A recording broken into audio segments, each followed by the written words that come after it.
tababarkan ayaa ujeedkiisu ahaa sidii loogu mideyn lahaa ciidamada ka tirsan ururka lixdanaad ee ciidamada ilaalada xarunta madaxtooyada Soomaaliya maadaama markoodii hore dalal kala duwan ay ku soo qaateen tababarka waana kooxdii afaraad ee loo furo tababarka taliyaha ururka lixdanaad ee ilaalada madaxtooyada gaashaanle sare Axmed Maxamed Cali ayaa ka warbixiyay tababarka iyo ujeedkiisa mudane wasiir halkan waxa diyaar ku ah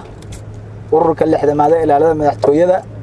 waxaa kaloo maanta diyaar noo ah oo ku faraxsanahay inaan naga soo qayb qasho 180 ururkaas kamid ah oo loo furaayo tababarkii oo ah dufcadde afraad marka wasiir aad u mahadsan tahay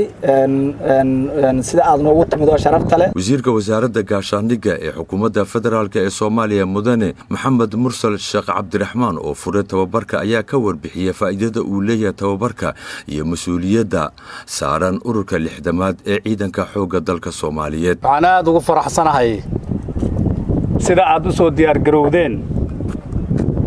waxaan aaminsanahay ururka lixdanaad inuu ka duwan yahay ururada kale waxaad kaga duwantiin mas'uuliyadda idin saaran mas'uuliyad ka culus baa idin saaran ciidanka intiisa kale waxaan aaminsanahay inaad tihiin kuwa tusaale u noqda ciidamada xoogga dalka Soomaaliyeed waana u tihiin wax badan annaga waxaan dareemaynaa inaad tihiin